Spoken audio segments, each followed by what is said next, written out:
Hey everybody, it is Monday. Hope you all had a good weekend. Thanks for tuning in to the shop. If you have any questions on anything you see here, make sure and throw it in the comments and we will address it in the next week's episode. New episodes come out every Tuesday. All right, it's Monday. We've got our 23 Raptor. It's called a 37, Jesse? Yep. I'm a diesel guy. I don't know what that means. I like Raptors, but Jesse is getting a new intercooler put on. There's the old one coming out. Yep, old lame one. Put the big cool one in it. And new blow-off valve. There it is right there. You can see bigger is Mo Betta. Take you full race for it, making a nice product. Also, this week we have a truck coming in for some really cool Carli stuff. It's a 2013 Ram 2500, so that means it still has control arms in the front, leaf springs in the back. That's getting like a full meal deal backcountry kit, so it'll have full leaf springs, long traveler airbags, torsion sway bar, high clearance control arms. Which ones? Front control arms. Front control arms too. That'll be a pretty good one to watch. We're going to be doing some good behind the scenes on that one to check it out because it does already have a leveling kit that we're going to take off of there. Well, Jesse's going to take off of there. Get this wee out of yeah. I'm not doing anything. Jesse's going to be breaking a whole bunch of bolts. Notice I said breaking bolts, not breaking them loose. He's going to be more than likely. You're just ruining all of this. All these bolts are going to come None of up. these bolts are going to break. Yeah. It's more than likely going to get soaked in PB Blast starting tonight or this afternoon, so it can get worked on tomorrow. But that's going to be a fun one. I'm excited to see the transformation as far as the customer really liking it because that's a nice kit. That's about what's going on. Is it parked out back already? Yep. I'll show you what it looks like right now.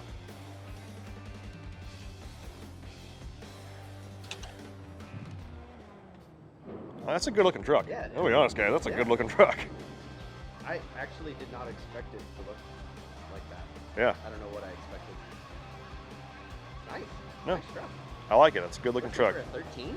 Yeah. Clean. It's 10 years old. Yeah. Looking good.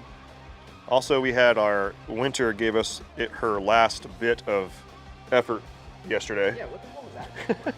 It was, so yesterday was perfectly fine. The whole weekend was actually fairly nice. And then all of a sudden, about 4 o'clock, it started hailing. And then at about 5 o'clock, it started snowing. And then it snowed all throughout the night. And it's fine this morning. And by this weekend, it's supposed to be like 70 degrees. So winter was like one last hurrah, like, yeah! But yeah, springtime's right around the corner. Yeah. Well, that's about it for the moment. We will check back in later. Hey everybody, it's Tuesday. It's been a heck of a Tuesday so far. I broke my ignition cylinder in my excursion this morning. So my wife had to give me a ride to work because my other project truck wouldn't start. Old truck life, I did it to myself. I have no one to blame except me. But Jesse, what are you doing? I'm mounting an ARB twin air compressor underneath this pickup here. The cool thing about this, sitting right next to you there, that is a 37-inch full-size matching spare tire that this truck came with factory, which is pretty insane that there's a 37 smashed up underneath the back of this pickup. The cool thing is there's still room for one of these up there. I like to mount these air compressors on top of the spare tire mount usually because there's a lot of room there and it keeps a noisy compressor at the back of the truck. The sucky part about that is then you run 20 feet of wiring to the front of it. Yeah, this is really the only place in the truck it can be mounted. The only other place is since we moved, we put a high mount intercooler in it. I could put this behind the bumper where the old intercooler used to be, which is how our 2017 Raptor was. But this seems to be about, there's like just an air compressor size spot right here. I tried to put it on top of the spare tire mount, but because the Raptor 37s, I think a lot of the frame is actually different than like a base Raptor. And part of that is this spare tire mount area. So everything's a little tighter there, but there's a perfect spot for this. And all I have to do for a mount is this really simple little plate here, drill some holes in it, get it up in there, weld it to the frame, done. Have fun. Oh look, there's the 37 insignia on there. Yeah, with its little topographical map design in it. Yeah. Well, if you spend an extra $2,000, you can get that kind of sticker package all over the side of the bed of the truck. And they're not bad looking. They're not as cool as the mud splash graphics that were on the early trucks. I'm glad this one doesn't have it because we would have torn it off. And it would just been tearing dollar bills off the side of the truck. Let's go try and figure out how to fix my life. Hey everybody, welcome back to the shop. It's Jesse's fighting with rusty bolts. He's extra super stoked right now. Newsflash, he's not. Rusty bolts suck. But we've got this Ram in here getting a full backcountry kit. Long story short, we got the old control arms off. Well, Jesse did, fighting with them. And we got the new Carli control arms going on. This thing is gonna be badass. Getting torsion sway bar, long travel arm, or long travel airbags, coils, shocks, the whole meal deal, four-wheel leaf springs. It's gonna be badass. So we've got the stock sway bar taken off here. As you can see, it's one piece, same thing that's been on trucks for generations. So, and from what it looks like here, the end links are stock on there, which means they're not even really accounting for the height of the truck since it already has a leveling kit on there. So this is getting ditched and we're putting a Carli torsion sway bar on there. Let's go check it out. So the biggest thing you're probably gonna notice is this is in multiple pieces. That's by design. Rather than having one bar that is connected to the frame and kind of bends and flex along with it, this is a torsion sway bar that is built by Carli for this truck. This is one of those things where once you drive a truck that has a proper sway bar on there, you kind of think back to why you never had one before. Same thing kind of with re-gearing a truck. Once you re-gear a truck properly and you get those good shifts, you'll never go back to an improperly geared truck again. But we've got a bar that connects to the frame. It's got isolators there. These, as you can see, there's teeth right there. Will go on either side of the torsion bar right there. End links, and you're good to go. That way you have a nice even flex rather than a bar that's kind of moving all around. This one will just have a same pivot point and nice flex. Very nice, especially we have this sway bar in both our Mega Cab and the 007 truck. And it's one of those things, again, when you come in that driveway, normally your head slams against the window or something like that. This just boop, boop, crawls right over it. It's very nice, very smooth, very supple, if you will.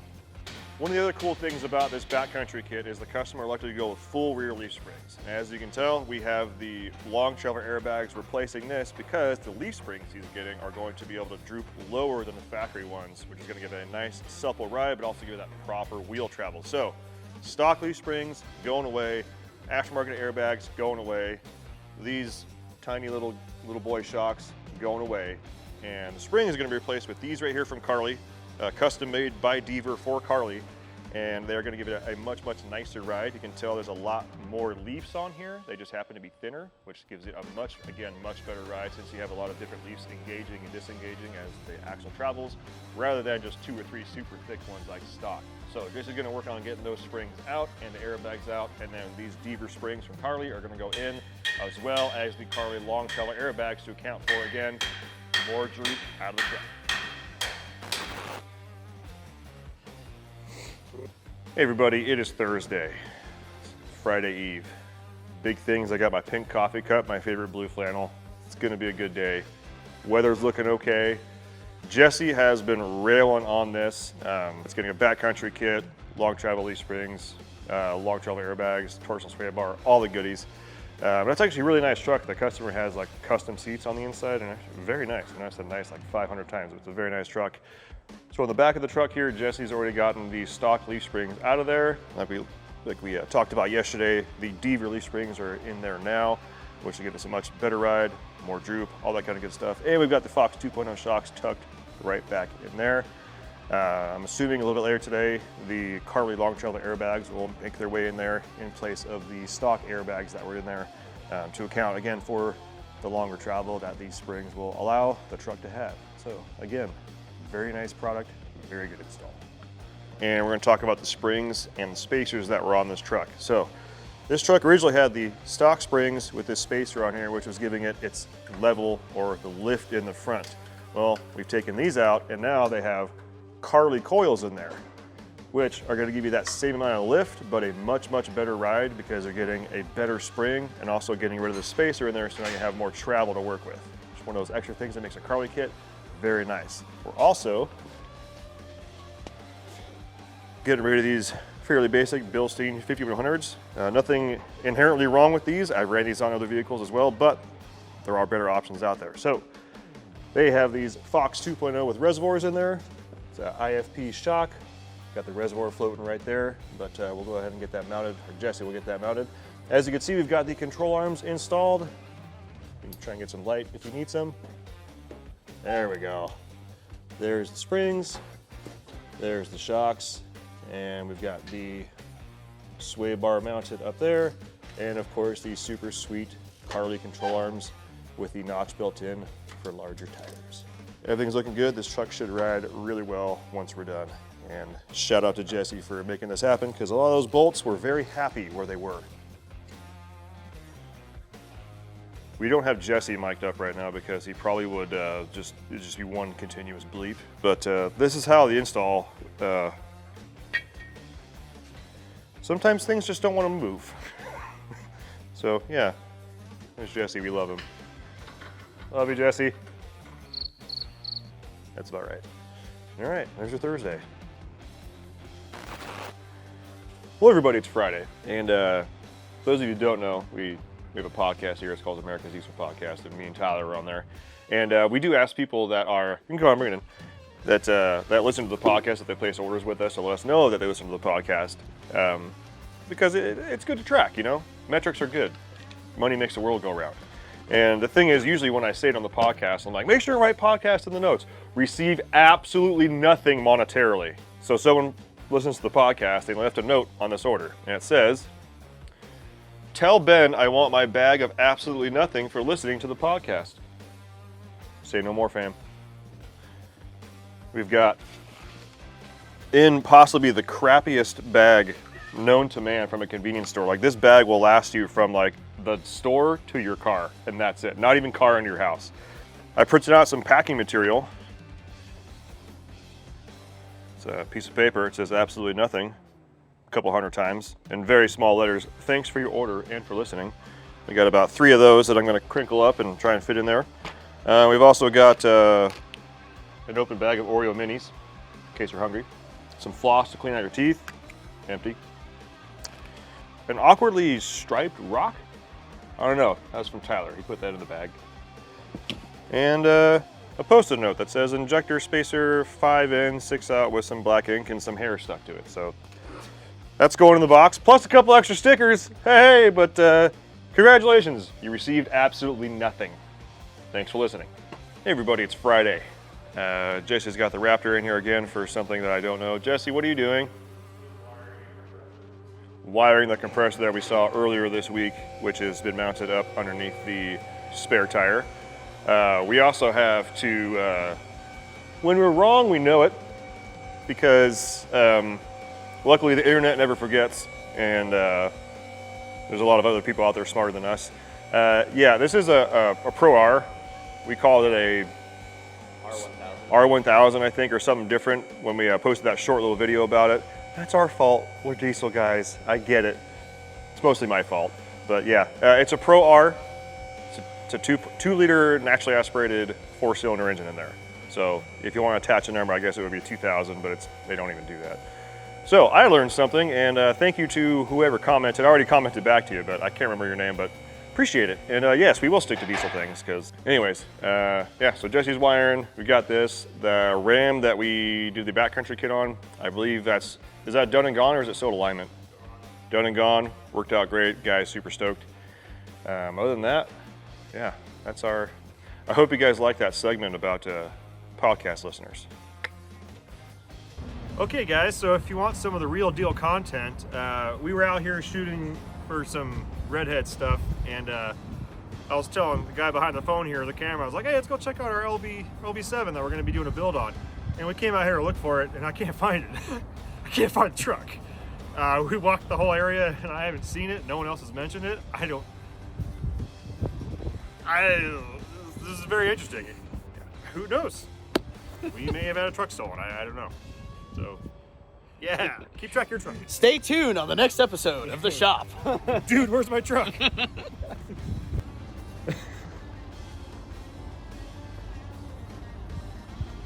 You rolling? Yeah. Okay, so not to sound dramatic or anything, but we've literally been walking by the same truck for the past, like, however long it's been there. It's right there.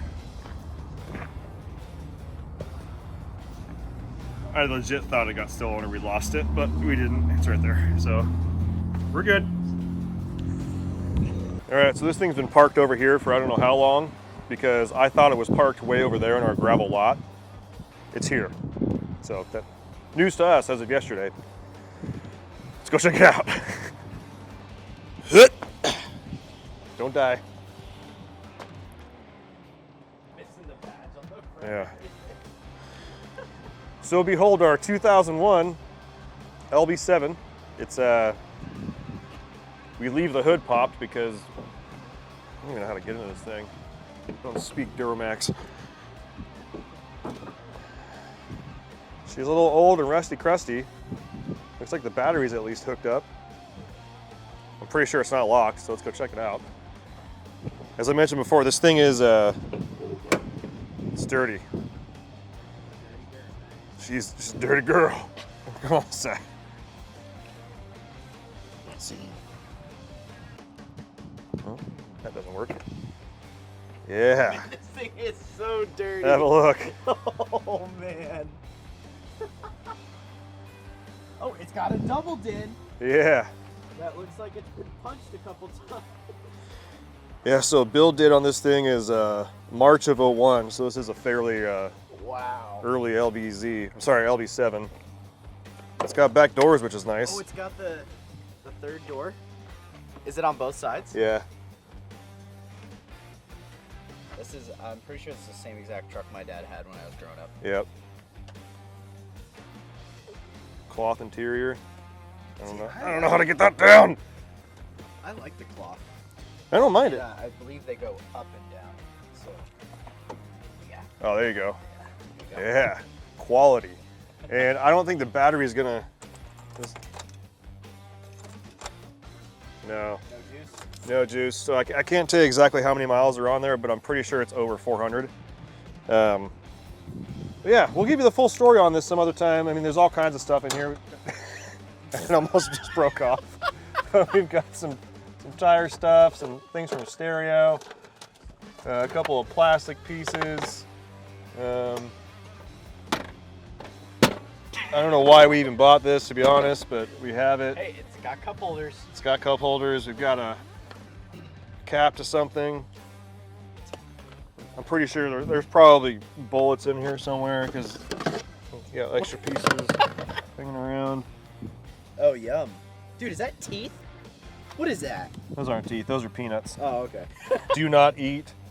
This thing's obviously been, oh, my microphone's backwards. This thing's obviously been well cared for over the years. And we're gonna get our tetanus shots and we're gonna give this thing a proper run through. I'm not gonna lie, it smells a little damp in there. Oh yeah, I'm sure this thing is, I mean, there's literally just like standing dirt on the Oh, yeah, dashboard. there's a puddle that's wet over there. Yeah. Is that leaking out of the roof light? No, I don't think so. I think it's just old and wet. Yeah, so. Yeah, I think we're gonna give this thing a shot. You may notice it has AEV wheels on there. Those are meant for a Ram, but they haven't. Premium. Yeah, they're the same lug pattern, and we needed wheels for it, so we slammed those on. And I'm pretty sure this thing is actually like dead bone stock. I don't recall if it has a. I don't even think it has a lift pump on it. I think it even has stock exhaust. Yeah, it's kind of extended cab, long bitch, working man's truck. But yeah, we're gonna mess around with this thing a little bit, and we've got a parts list started, and yeah, it's gonna be fun. We're gonna build a Duramax. Fun with a capital Yeah. FU. Capital FU fun, especially for I'm a Power Stroke guy, and Jesse's a old Ford guy. I wouldn't even say a Power Stroke guy. That back window's been blown out. Oh yeah, it has. 100%. That's not the factory window. That's way too nice for this truck. Yeah. Yeah. But yeah, it's gonna be a good one. So all you LB7 guys, rejoice, because you can see a bunch of guys that don't work on Duramaxes work on Duramaxes. Because, hey man, Duramax diesel guys are diesel guys too. Okay, you're a little weird, but you're still part of the group. So, yay Duramax!